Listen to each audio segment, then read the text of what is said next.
Namaskaromi, swagatam sarvebhyah. So in this final segment of our series, as a way to wrap up the explorations of the various aspects of the nominals in Sanskrit, the subantas, which again includes the nouns, the pronouns, and the adjectives, right? Nama, sarvanama, and visheshana.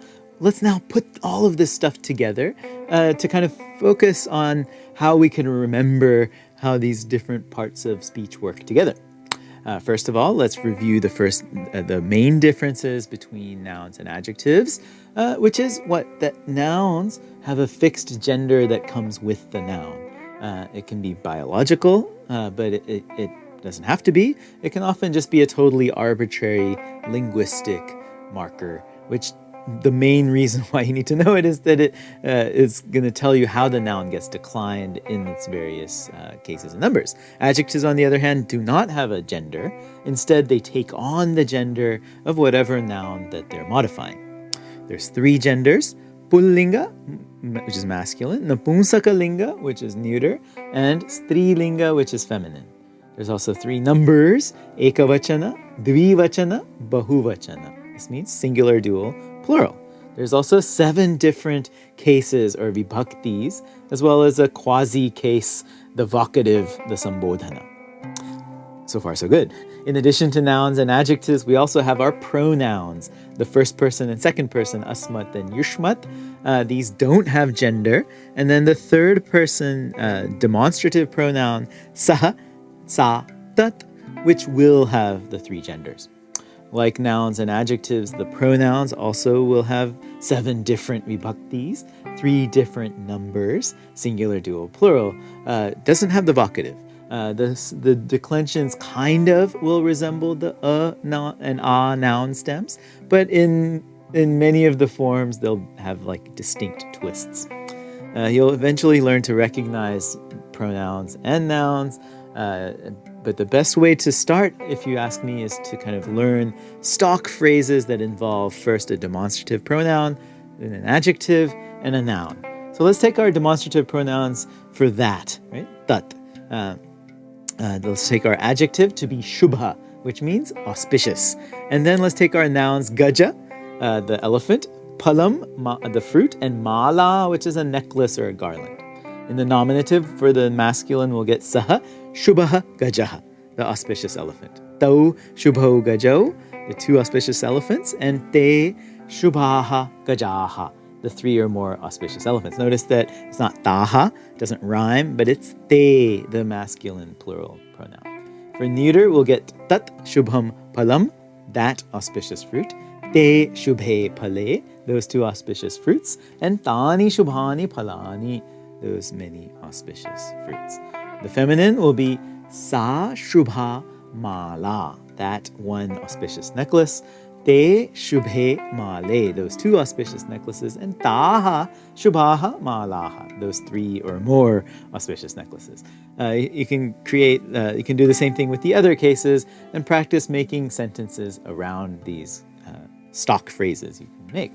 Dvitiya vibhakti, the accusative, will be tam shubham gajam, tau shubho gajo, tan shubhan gajan. In the neuter, you get tat shubham palam, te shubhe pale, tani shubhani palani. The feminine accusatives are tam shubham malam, te shubhe male, taha shubhaha malaha.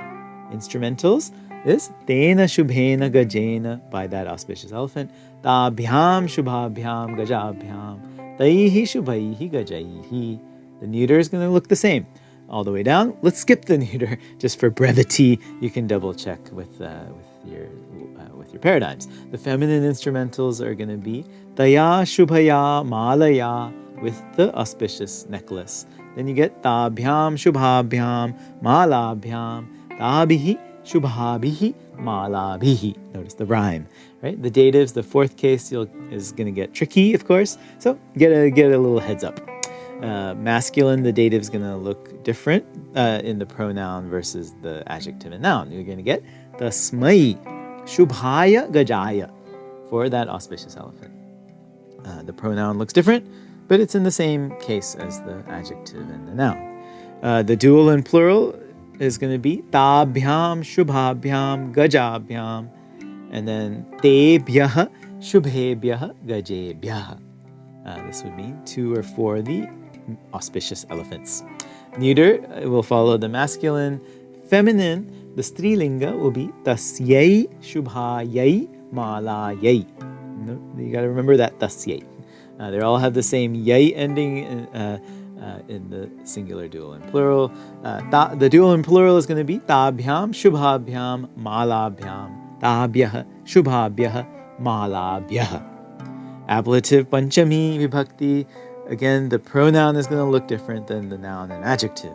Tasmat shubhat gajat. They still rhyme though, so not too bad. From the auspicious elephant. Dual and plural are fine. They're going to be the same. Tabhyam shubhabhyam gajabhyam. Tebhyah shubhebhyah gajebhyah. Neuters are going to work the same way. Let's skip those. Feminine, things are regular now. Tasyaha shubhayaha malayaha. From that auspicious necklace, the duals are tabhyam shubhabhyam malabhyam. Tabhyah shubhabhyah malabhyah. From the auspicious necklaces. Sixth case, the shashti vibhakti, you're going to get tasya shubhasya gajasya. Of the auspicious elephant. Tayoho shubhayoho gajayoho tesham. Now, shubhanam gajanam. Notice the difference here. Tesham. It's something you'll have to remember. Maybe remembering the stock phrase will help you do it. Don't worry if you forget it. Just when you make the mistake, make the correction. Neuters will again work the same way. Strilinga, feminine, you're going to get tasyaha shubhayaha malayaha of the auspicious necklace. Dual will be tayoho shubhayoho malayoho. Plural becomes tasam shubhanam malanam of the auspicious necklaces.